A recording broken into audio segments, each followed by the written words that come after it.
একজন ভিক্ষুক তোমার দিকে তখন হাত পাতে যখন তার মনে হয় তাকে কিছু দেওয়ার সামর্থ্য তোমার আছে এবং তুমি তাকে নিরাশ করবে না। এক বৃদ্ধ মহিলার মৃত্যুর পর যমরাজ তাকে নিতে এলো। ওই মহিলা যমরাজকে জিজ্ঞাসা করলো, আপনি আমাকে স্বর্গে নিয়ে যাবেন নাকি নরকে? যমরাজ বলল, দুটোর মধ্যে কোনোটিতে নয়।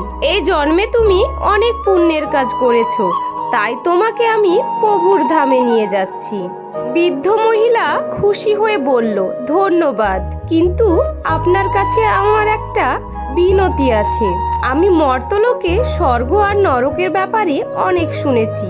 আমি একবার ওই দুটি স্থানকে দেখতে চাই। যমরাজ বলল, তোমার কর্ম খুব ভালো, এই জন্য আমি তোমার এই ইচ্ছা পূরণ করছি। চলো আমরা স্বর্গ আর নরকের রাস্তা দিয়ে প্রভুর ধামে যাব। এই বলে তারা যাত্রা শুরু করে দিল। প্রথমে নরক এলো। ওই বৃদ্ধা মহিলা জোরে জোরে লোকের কান্নার আওয়াজ পেল। ওখানে সবাই রোগা, পাতলা ও দুর্বলদের দেখতে পেল। ওই মহিলা নরকের একজনকে জিজ্ঞাসা করলো, এখানে সবার এই অবস্থা কেন? ওই ব্যক্তি বলল, আর কেমন অবস্থা হবে? মৃত্যুর পর যখন থেকে এখানে এসেছি একদিনও খাবার খাইনি। প্রচন্ড খিদে পেয়ে আমাদের আত্মাগুলো তড়পে তড়পে মরছে। এরপর ওই বৃদ্ধা মহিলার চোখ এক বিশাল কড়াইয়ের দিকে পড়ল, যা প্রায় 300 ফুট উঁচু ছিল। ওই কড়াইয়ের উপর এক বিশাল চামচ ঝুলে আছে, আর ওই কড়াই থেকে খুব সুন্দর সুগন্ধ আসছিল। মহিলা ওই ব্যক্তিকে জিজ্ঞাসা করলো, ওই কড়াইতে কি আছে? ওই ব্যক্তি বলল, এই কড়াই খুব সুন্দর ক্ষীরে ভর্তি আছে। ওই মহিলা চিন্তিত হয়ে বলল, যদি ওটিতে ক্ষীর থাকে তো তোমরা ক্ষীর কেন খাচ্ছ না? আর খিদেতে কেন কাঁদছো? ওই ব্যক্তি কেঁদে বলতে লাগলো, কেমন করে খাবো ওই ক্ষীর? ওই কড়াই তো 300 ফিট উঁচুতে। আমাদের মধ্যে কেউই ওই কড়াইয়ের কাছে পৌঁছতে পারছে না। ওই মহিলা ভাবতে লাগলো, ক্ষীরের কড়াই থাকা সত্ত্বেও বেচারা খেতে পাচ্ছে না। সম্ভবত ঈশ্বর এদের ওই সাজাই দিয়েছেন। এবার যমরাজ বলল, চলো, আমাদের দেরি হয়ে যাচ্ছে। এই বলে দুজনে রওনা দিল। এবার স্বর্গের কাছে পৌঁছে ওই বৃদ্ধ সবার চেহারায় হাসির আওয়াজ পেল। সেখানে সবাই খুশি ছিল। ওদের দেখে ওই বৃদ্ধাও খুশি হয়ে গেল। কিন্তু ওই মহিলার চোখ স্বর্গের 300 ফিট উঁচু কড়াইয়ের দিকে পড়ল, যেখানে বিশাল চামচ ঝুলেছিল। ওই বৃদ্ধা ওখানের লোকেদের জিজ্ঞাসা করলো, ওই কড়াইতে কি আছে? তখন স্বর্গের লোকেরা বলতে লাগলো, ওই কড়াইয়ে খুব সুন্দর ক্ষীর আছে। ওই মহিলা এবার অবাক হয়ে বলল, তোমরা তাহলে ওখানে পৌঁছতে পারো না? সম্ভবত খুব খিদায় থাকবে, কিন্তু আমি তো তোমাদের সবার চেহারাতে খুব খুশি দেখতে পাচ্ছি। তখন ওই ব্যক্তি বলতে লাগলো, আমরা তো খুব পেট ভরে ক্ষীর খাই। ওই মহিলা বলল, কিন্তু কিভাবে? ওই কড়াই তো খুব উঁচুতে আছে।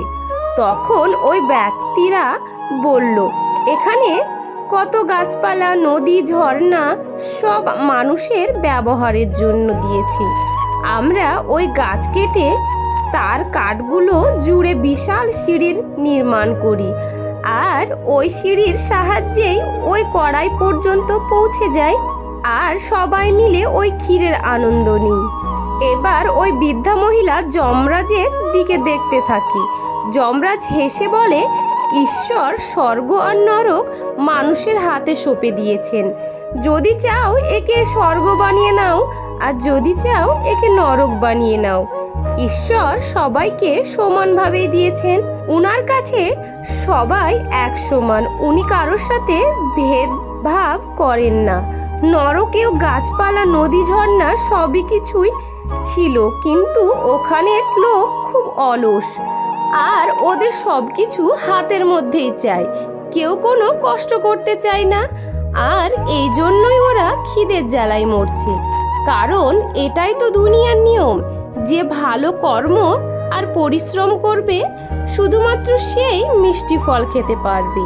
মেয়ে, তুমি মুখে লেডিজ ফার্স্ট হলেও বাস্তবে পড়ে আছো পুরুষ শাসিত সমাজের জাতাকলে।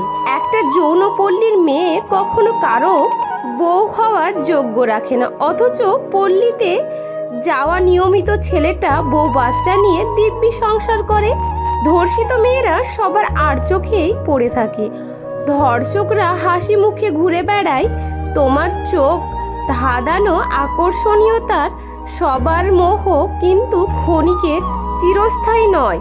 তুমি যতই সুন্দরী, রূপবতী, গুণবতী, শিক্ষিত, মার্জিত ইত্যাদি হও না কেন, তার কোনো দাম নেই এই সমাজে চোখে পুরুষের কাছে।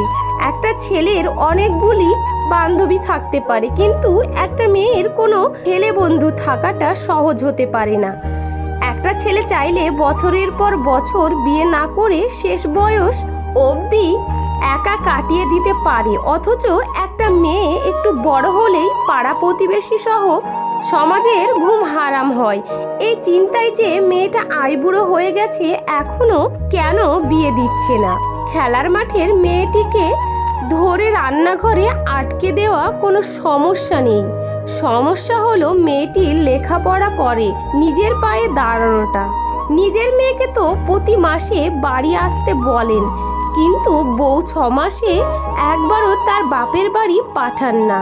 এই রকম মানসিকতার শাশুড়িরা কোনোদিন নিজের মা হতে পারে না। মেয়ে থেকে বউ হয়ে ওঠা সহজ কাজ নয়। বাবার বাড়িতে দেখা স্বপ্নগুলো শ্বশুর বাড়ির চৌকাটের বাইরেই রেখে দিয়ে আসতে হয়। বড়লোক মানেই ভদ্রলোক নন।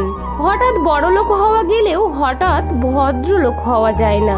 ভদ্রতা হলো পারিবারিক শিক্ষা।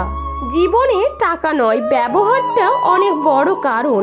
শ্মশানে কিংবা কবরস্থানে হোক 4 কোটি টাকা, নয় 4 জন মানুষই ছাড়তে আসবে। নারীদের অর্ধেক কষ্ট দেয় পরিবার, আর বাকি অর্ধেক কষ্ট দেয় সেই পুরুষ যাকে সে ভালোবাসে।